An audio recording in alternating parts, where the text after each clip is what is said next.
ಆಗ್ತಾ ಇರುವಂತಹ ಡೆವಲಪ್ಮೆಂಟ್ ಎಂಥದ್ದು ಅನ್ನೋದ್ರ ಬಗ್ಗೆ ಡೀಟೇಲ್ಸ್ ಕೊಡ್ತಾ ಇದ್ವಿ. ಇನ್ನೊಂದು ಕಡೆಗೆ ನಾವು ಊಟ ಮಾಡೋದು ಪೋಸ್ಟ್ಪೋನ್ ಆಗಿದೆ ಅಷ್ಟೇ, ಕ್ಯಾನ್ಸಲ್ ಅಲ್ಲ ಅಂತ AICC ಅಧ್ಯಕ್ಷರ ಮಗನಿಂದ ಹಿಡಿದು ಎಲ್ಲರೂ ಕೂಡ ಸ್ಪಷ್ಟನೆ ಕೊಡ್ತಾ ಇದ್ದಾರೆ. ಕ್ಯಾನ್ಸಲ್ ಅಲ್ಲ ನಮ್ದು ಅಂತ. ನಮ್ಮ ಸಭೆ ನಮ್ಮ ಊಟ ನಾವು ಮಾಡೇ ಮಾಡ್ತೀವಿ, ರೆಬೆಲ್ಸ್ ಚಾಲೆಂಜ್ ಹಾಕ್ತಾ ಇದ್ದಾರ. CLP ಸಭೆಗೂ ಮುನ್ನವೇ ಸಚಿವರ ನಡೆಗೆ ಬ್ರೇಕ್ ಹಾಕುವಂತಹ ಲೆಕ್ಕಾಚಾರ ಒಂದು ಕಡೆಗೆ. ಹಾಸನ ಸಮಾವೇಶ ಮಾಡೆಲ್ನಲ್ಲಿ ಇನ್ಮುಂದೆ ಪಕ್ಷದ ನಾಯಕರ ಸಮ್ಮುಖದಲ್ಲೇ ಸಭೆಗಳಾಗುತ್ತಾ? ಯಾವುದೇ ಜಾತಿಯ ಸಮುದಾಯದ ಸಭೆಯನ್ನ ಮಾಡಲಿ, CM DCM ಅವರನ್ನ ಜೊತೆಗೆ ಕರ್ಕೊಂಡೆ ಎಲ್ಲರೂ ಮಾಡ್ಕೊಳ್ಬೇಕು. ಮೀಟಿಂಗ್ ಆದರೂ ಮಾಡಿ, ಡಿನ್ನರ್ ಆದರೂ ಮಾಡಿ, ಸ್ನ್ಯಾಕ್ಸ್ ಆದರೂ ತಿನ್ನಿ, ಟೀ ಆದರೂ ಕುಡೀರಿ, ಬಟ್ ಎಲ್ಲ ಒಟ್ಟಿಗೆ ಮಾಡಿ, ಏನೇ ಮಾಡಿದ್ರು ಎಲ್ಲರೂ ಒಟ್ಟಿಗೆ ಮಾಡಿ ಅಂತ ಸೂಚನೆಯನ್ನು ಕೊಟ್ರ. ಹಾಗಾದರೆ ಈ ಥರದೊಂದು ಕುತೂಹಲ ಅಂತೂ ಇದ್ದೇ ಇದೆ. ಆಮೇಲೆ ಇದಕ್ಕೆ ಎಲ್ಲರೂ ಒಪ್ಕೊಳ್ತಾರೆ. ಯಾಕಂದರೆ ನಿಮ್ಗೆ ನೆನಪಿರ್ಬೋದು, BJPಯಲ್ಲಿ ಬಂಡಾಯ ಸ್ಟಾರ್ಟ್ ಆಯ್ತಲ್ಲ ಯಡಿಯೂರಪ್ಪ ಅವ್ರ ಟೈಮ್ನಲ್ಲಿ. ಆಗೇನಾಗಿತ್ತು ಹೇಳಿ, ಸ್ಟಾರ್ಟಿಂಗ್ ಒಂದು 10 ಜನ ಶಾಸಕರು ಸೇರ್ಕೊಂಡು ಊಟ ಮಾಡೋದಕ್ಕೆ ಒಂದು ಖಾಸಗಿ ಹೋಟೆಲಲ್ಲಿ ಮುಂದಾಗ್ತಾರೆ.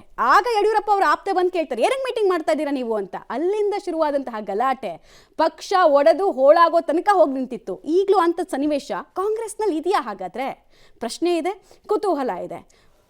ಸದ್ಯಕ್ಕಂತೂ ಕಾಂಗ್ರೆಸ್ನಲ್ಲಿ ಆಗ್ತಾ ಇರುವಂತಹ ಡೆವಲಪ್ಮೆಂಟ್ ಕ್ಷಣಕ್ಕೊಂದು ದಿನಕ್ಕೊಂದು ಅನ್ನೋ ರೀತಿಯಲ್ಲಿ ಕೆಲವರಿಗೆ ಮಹತ್ವಾಕಾಂಕ್ಷೆಗಳಿದೆ. ಬಿರಿಯಾನಿ ತಿನ್ನಬೇಕು ಅಂತ ಬಯಸ್ತಾ ಇದ್ದಾರೆ, ಅವರಿಗೆ ಚಿತ್ರಾನ್ನ ಪುಳಿಯೋಗರೆ ತಿನ್ನಿ ನೀವು ಅಂತ ಹೇಳಿದ್ರೆ ಆಗುತ್ತಾ? ಒಪ್ಕೊಳ್ತಾರಾ? ಪ್ರಶ್ನೆ ಇದೆ. ಬಟ್ ರೆಬಲ್ಸ್ ಈ ರೀತಿ ಹಠ ಹಿಡಿದು ಕೂತಿರೋದು ಯಾಕೆ ಅಂತಕ್ಕಂಥ ಒಂದು ಪ್ರಶ್ನೆ. ಇಲ್ಲೇನಾಗಿದೆ, 2 ಪವರ್ ಸೆಂಟರ್ಗಳಿದೆ, ಒಂದು CM ಮತ್ತು ಮತ್ತೊಂದು DCM. ಈಗ 3rd ಪವರ್ ಸೆಂಟರ್ ಒಂದನ್ನು ಹುಟ್ಟಾಕಿ 2nd ಪವರ್ ಸೆಂಟರ್ನ ಡಮ್ಮಿ ಮಾಡಬೇಕು ಅಂತಕ್ಕಂಥ ಲೆಕ್ಕಾಚಾರ.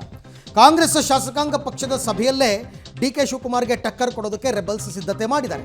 ಸಭೆ ಮಾಡಬೇಡಿ ಎಂದಿದ್ದೀರಲ್ವಾ, ನೀವು ಬರೋ ಸಭೆಯಲ್ಲೇ ಟಕ್ಕರ್ ಕೊಡ್ತೀವಿ ಅಂತ ದಲಿತ ನಾಯಕರ ಸಭೆ ಮಾಡಲು ಹಠಕ್ಕೆ ಬಿದ್ದಿದ್ದಾರೆ ಪರಮೇಶ್ವರನ್ ಟೀಮ್. AICC ನಾಯಕರಿಗೆ ಶಾಸಕಾಂಗ ಪಕ್ಷದ ಸಭೆಯಲ್ಲೇ ಮನವರಿಕೆ ಮಾಡೋದಕ್ಕೆ ಲೆಕ್ಕಾಚಾರವನ್ನು ಕೂಡ ಹಾಕ್ಕೊಂಡಿದ್ದಾರೆ. ಮುಂದಿನ ವಾರದಲ್ಲೇ ದಲಿತ ನಾಯಕರ ಡಿನ್ನರ್ ಮಾಡಲು ತೆರೆಮರೆಯಲ್ಲಿ ಸಿದ್ಧತೆ.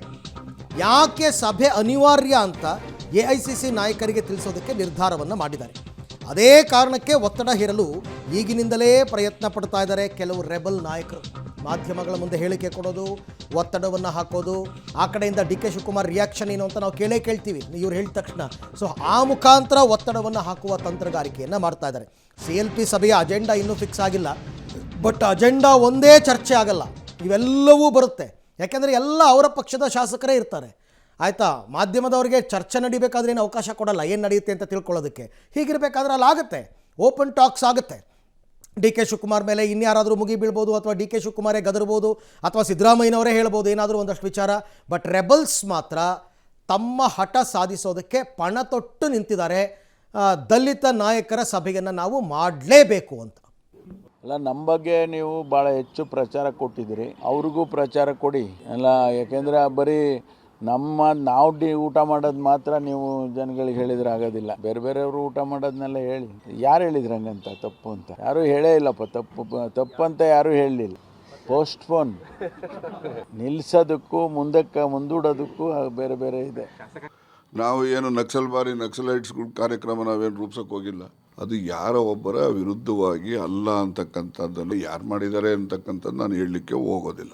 ರದ್ದು ಆಗಿಲ್ಲ ಅಂತಕ್ಕಂಥದ್ದು ಮುಂದೂಡಿದ್ದೇವೆ. ಮುಂದಿನ ಒಂದು ಸೂಕ್ತವಾದಂಥ ಸಮಯ ಎಲ್ರಿಗೂ ಕೂಡ ಅನುಕೂಲ ಆಗುವ ರೀತಿಯಲ್ಲಿ ಅದನ್ನು ಮುಂದೆ ಮಾಡ್ತಕ್ಕಂಥದ್ದಕ್ಕೆ ಅವಕಾಶ ಇದೆ. ಅವರು ರದ್ದು ಮಾಡಿದ್ದೀರಿ ಅಂತ ಹೇಳಿಲ್ಲ. ಆ ಸಭೆಗೆ ಖುದ್ದಾಗಿ ಜನರಲ್ ಸೆಕ್ರೆಟರಿ ಬರ್ತಿದ್ದಾರೆ, ಹೀಗಾಗಿ ಮುಂದೋಗಿದೆ. ಅವರು ಬಹುಶಃ 13 ತಾರೀಕು ಬರ್ತಾ ಇದ್ದಾರೆ. ಸೊ ಅವಾಗ ಆಗ್ಬೋದು, ಅಥವಾ ಮುಂದೆ ಯಾವ್ದಾರು ಡೇಟ್ ಕೊಟ್ಟರೆ ಆ ಸಭೆ ನಿಗದಿ ಆಗ್ಬೋದು. ಸೊ ತಾತ್ಪೂರ್ತಿಕವಾಗಿ ಮುಂದೂಡಿದ್ದಾರೆ ಹೋಮ್ ಮಿನಿಸ್ಟರ್ ಅವರು. ಇಲ್ಲೆಲ್ಲ ವಿರೋಧ ವ್ಯಕ್ತಿ ಇಲ್ಲಿ ಮಾಡಿಲ್ಲ, ಅದು ಅವ್ರೇನು ಎಲ್ಲೂ ಬಹಿರಂಗವಾಗಿ ಹೇಳಿಲ್ಲ. ಸೊ ಅದಕ್ಕೆ ಜನರಲ್ ಸೆಕ್ರೆಟರಿ ನಾವು ಬರ್ತೀವಿ ಅನ್ನೋದೇ ಅದಕ್ಕೆ ಮುಂದೂಡಿದ್ದಾರೆ ಹೊರತಾಗಿ ಅದು ಬೇರೆ ಅದಕ್ಕೆ ಡೀಟೇಲ್ಸ್ ಕೊಡ್ತಾರೆ. ಮತ್ತೆ ಜಾಯ್ನ್ ಆಗ್ತಾರೆ ಸುಕೇಶ್. ಕಂದಕ ನಿರ್ಮಾಣ ಆಗೋಗಿದೆ, ಅಂಪೈರ್ ಪೊಸಿಷನ್ ಇದ್ದವರೇ ಇಲ್ಲಿ ಬಣ ಬಡಿದಾಟದಲ್ಲಿ ಗುರುತಿಸ್ಕೊಳ್ತಾ ಇದ್ದಾರೆ. ಇಂಥ ಟೈಮ್ನಲ್ಲಿ AICCಗೆ ಹೆಂಗ್ ಮನವರಿಕೆ ಮಾಡ್ಕೊಡ್ತಾರೆ? ಸ್ವತಃ AICC ಅಧ್ಯಕ್ಷರ ಮಗನೇ ಹೇಳ್ತಾ ಇದ್ದಾರೆ ಇದು ಪೋಸ್ಟ್ಪೋನು, ಕ್ಯಾನ್ಸಲ್ ಅಲ್ಲ ಅಂತ. ಸೊ ಹೆಂಗ್ ಕನ್ವಿನ್ಸ್ ಮಾಡ್ತಾರೆ? ಯಾವ ರೀತಿ ಮುಂದೆ ಕಾಂಗ್ರೆಸ್ ಇರುತ್ತೆ? ಒಗ್ಗಟ್ಟಿನ ಹಾದಿನ, ವಿಭಜನೆಯ ಹಾದಿನ ಅನ್ನೋದು ಪ್ರಶ್ನೆ. ಮಮತಾ, ಒಂದು ಸ್ಪಷ್ಟ, ಈಗ ಶಾಸಕಾಂಗ ಪಕ್ಷದ ಸಭೆಯನ್ನು ಕರೆದಿರುವಂಥದ್ದೇ ಪ್ರಮುಖ ಅಜೆಂಡಾ ಇರುವಂಥದ್ದು ಈ ಎಲ್ಲ ಗೊಂದಲದ ಕಾರಣಕ್ಕಾಗಿ. ಆದರೆ ಕಾಂಗ್ರೆಸ್ ನಾಯಕರುಗಳು ಹೇಳ್ತಾರೆ ನಾವು ಕರೆದಿರುವಂಥದ್ದು ಏನು ಬೆಳಗಾವಿಯಲ್ಲಿ ಜನವರಿ 21ರಂದು ಮಹಾತ್ಮ ಗಾಂಧಿ ಕಾರ್ಯಕ್ರಮ ಇದೆ, ಅದಕ್ಕೆ ಬೇಕಾದ ಸಿದ್ಧತೆಯ ಪೂರ್ವಭಾಗ ಅಂತ. ಅದು ಅವರ ಹೇಳಿಕೆ ಆಗಿದ್ರು ಕೂಡ ವಾಸ್ತವವಾಗಿ ಶಾಸಕಾಂಗ ಪಕ್ಷದ ಸಭೆಯನ್ನು ಕರೆದಿರುವಂಥದ್ದು ಇದೇ ವಿಚಾರಕ್ಕಾಗಿ. ಇಲ್ಲಿ ಪ್ರಮುಖವಾಗಿ ಚರ್ಚೆ ಆಗುವಂಥದ್ದು ಡಿನ್ನರ್ ಪಾಲಿಟಿಕ್ಸ್ ವಿಚಾರ ಇರ್ಬೋದು, ಅಥವಾ ಪವರ್ ಶೇರಿಂಗ್ ವಿಚಾರ ಇರ್ಬೋದು, ಅಥವಾ ಸ್ವತಃ CM ಅವರು ಡಿನ್ನರ್ಲಿ ಪಾರ್ಟಿಸಿಪೇಟ್ ಮಾಡಿದಂಥ ವಿಚಾರ ಇರ್ಬೋದು, ಬೇರೆ ಬೇರೆ ವಿಚಾರಗಳು ಚರ್ಚೆಗೆ ಬರಬಹುದು.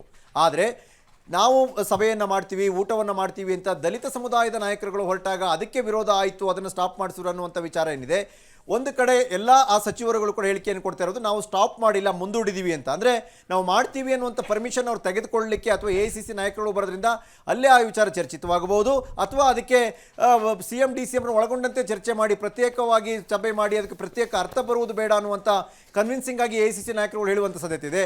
ಹಾಗೇನಾದರೂ ಒಂದು ಕಾಂಪ್ರಮೈಸಿಂಗ್ ಫಾರ್ಮುಲಾ ಆದರೂ ಆಗ್ಬೋದು.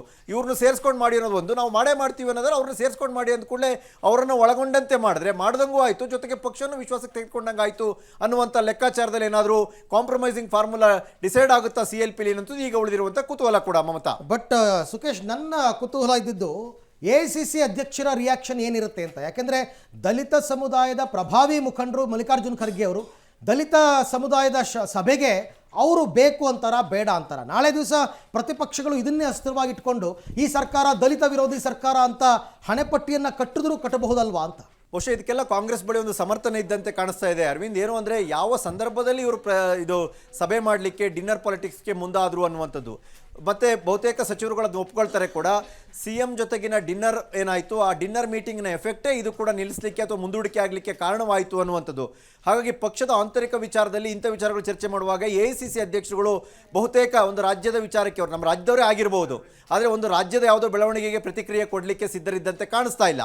ಅದನ್ನು ಹೊರತಾಗಿಯೂ ಕೂಡ ಹೇಳೋದಾದರೆ, ಏನೇ ಆದರೂ ಕೂಡ ಪಕ್ಷದ ಸಚಿವರು ಪಕ್ಷದ ಶಾಸಕರು ಸೇರೋದಾದರೆ ಪಕ್ಷದ ವೇದಿಕೆಯಲ್ಲಿ ಸೇರಲಿ ಬಿಡಿ, ಎಲ್ಲ ದಲಿತ ಸಮುದಾಯದ ಶಾಸಕರು ಸಚಿವರುಗಳು ಪಕ್ಷದ ಜೊತೆಗೆ ಇರಲಿ ಅಥವಾ ವೇದಿಕೆಯಲ್ಲೇ ಸೇರಲಿ ಅನ್ನುವಂತಹ ಒಂದು ಸಮಜಾಯಿಷಿಯನ್ನು ಕೊಟ್ಟರು ಕೊಡಬಹುದು. ಆದರೆ ಒಂದಂತೂ ಸ್ಪಷ್ಟ, ಪಕ್ಷದ ನಿಲುವು ಸದ್ಯಕ್ಕೆ ಹಾಗೆ ಇದ್ದಂತೆ ಕಾಣಿಸ್ತಾ ಇದೆ. ರೈಟ್, ಥ್ಯಾಂಕ್ ಯು ಸುಖೇಶ್, ತಮ್ಮ ಎಲ್ಲ ಮಾಹಿತಿಗಾಗಿ ಧನ್ಯವಾದ. ಯಾಕೋ ಇನ್ನೂ BJPಯವರು ಈ ವಿಚಾರ ಅವ್ರಿಗೆ ತಿಳಿದಿದೆಯೋ ತಿಳಿದಿಲ್ವೋ, ಸರ್ಕಾರ ದಲಿತ ವಿರೋಧಿ ಸರ್ಕಾರ, ದಲಿತ ನಾಯಕರ ಸಭೆ ಮಾಡೋದಕ್ಕೆ ಇವರು ಬಿಡಲಿಲ್ಲ ಅಂತ ಶುರು ಮಾಡಬೇಕಾಗಿತ್ತು, ಯಾಕೋ ಇನ್ನೂ ಶುರು ಮಾಡಿಲ್ಲ.